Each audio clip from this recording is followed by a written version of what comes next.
Bismillahirrahmanirrahim. Assalamualaikum warahmatullahi wabarakatuh. Alhamdulillahi rabbil alamin. Hamdan syakirin ala ni'amahu wa ikafi mazidah kama yanbaghi li jalali wajhikal karim wa bisultanil adim. Asyhadu an la ilaha illallah wahdahu la syarika lah wa asyhadu anna Muhammadan abduhu wa rasuluh wa la nabiyya ba'dah.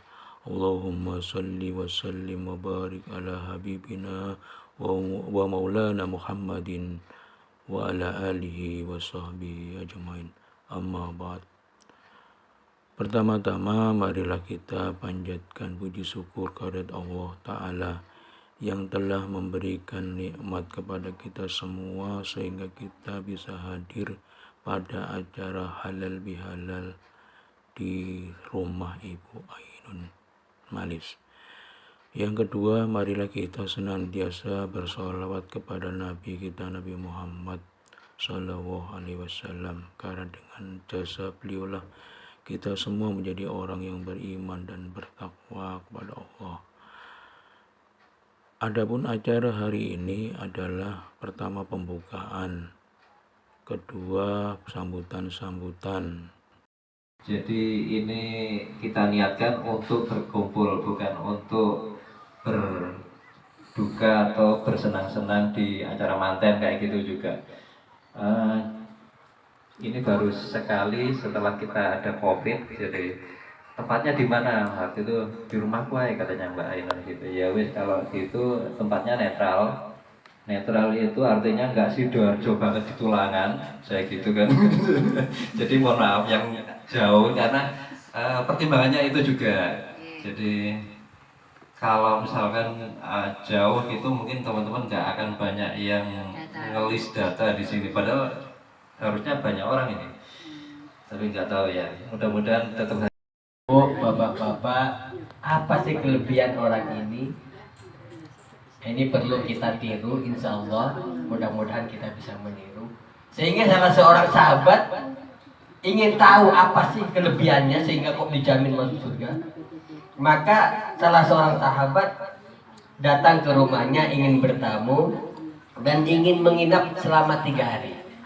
Jadi kalau kita punya kewajiban menghormati tamu itu ya selama 3 hari. Jadi kalau lebih dari 3 hari itu sedekah kita. Tapi yang 3 hari itu kita wajib ya kasih minum, ya kasih ya mungkin camilan dan sebagainya. Lebih dari 3 hari, nah itu sunnah, artinya ya kita tidak wajib. Maka menginaplah salah seorang sahabat dan dia meneliti apa sih kelebihannya orang ini. Kok sampai dijamin oleh Rasulullah masuk surga? Malam biasa, sholatnya biasa, sholat tahajud kelihatannya biasa. Kemudian dia berpikir, wah kalau begitu sih sama dengan saya atau lebih banyak saya. Hari kedua juga seperti itu, hari ketiga malah tidak sholat tahajud. Jadi nggak sholat tahajud biasa aja. Loh, heran. Sahabat ini heran, Rasulullah sampai menjamin 3 kali, apa sih kelebihannya? Hanya pamit, mohon maaf, sobat saya mau pulang. Dan cuma saya heran, mau bertanya cuma satu aja. Apa sih perbuatan jenengan kok sampai Rasulullah menjamin jenengan masuk surga? Dia jawab, biasa-biasa saya ini ya, seperti ini. Saya nggak saya tambahi. Karena ada tamu saya tambahi. Ya, kalau kita kadang-kadang kalau ada orang, kita sholatnya agak lama. Kadang-kadang jadi imam kita Al-Fatihah jadi pasir-pasirkan. Kita lama, tapi kalau sholat sendiri kadang-kadang lebih cepat. Kira-kira betul Pak? Jadi kalau sholat sendiri kayaknya cepat. Nah, tapi kalau sholat jamaah, alumni mamtik, wah kelihatan kalau kecepatan nanti, wah ini bisa saya. Ya ini. Ternyata dia jawab, saya ini ya seperti ini. Cuma saya ini dalam hati saya tidak ada rasa mangkal.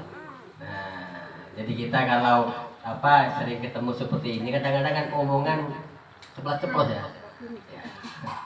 Tapi dia tidak punya rasa mangkal sehingga dalam menjelang tidur, setiap menjelang tidur dia berdoa kepada Allah. Doanya singkat, mungkin bisa ditiru. Insya Allah kalau ditiru, tapi doanya itu ikhlas karena Allah, insya Allah ahli surga. Insya Allah ahli surga. Dan mudah doanya. Allahumma qad afautu man dolamani. Allahumma qad afautu man dolamani. Ya Allah, aku sungguh telah memaafkan orang yang telah mendolimi aku. Ini doanya. Jadi sebelum tidur, setiap malam mau tidur dia berdoa. Allahumma qad afautu man dolamani. Ya Allah, saya sungguh telah memaafkan orang yang pernah berbuat dolim kepada saya. Orang yang pernah berbuat salah kepada saya. Orang yang pernah ngerasani saya. Nah, kita kan sering ngerasani. Betul apa betul? Betul ya? Kocok dewi padahal dirasani, kocok dewi. Ya kadang-kadang kocok dewi sing akeh ngrasani, wong liya enggak ngrasani, soalnya enggak kenal. Oh, enggak kenal kok ngrasani. Anda mungkin ya. Nah, karena kenal itu kadang-kadang dirasani. Nah, tapi apa hatinya? Wah, betul-betul bersih. Artinya apa?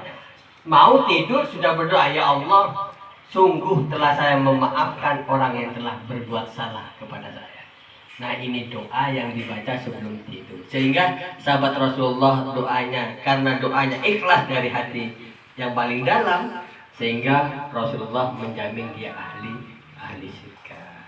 Jadi kalau seperti ini artinya bahwa kita ini harus menjaga hati kita. Yang mudah-mudahan semua kita yang hadir dalam kesempatan ini, mudah-mudahan dibersihkan hati kita oleh Allah Subhanahu wa taala.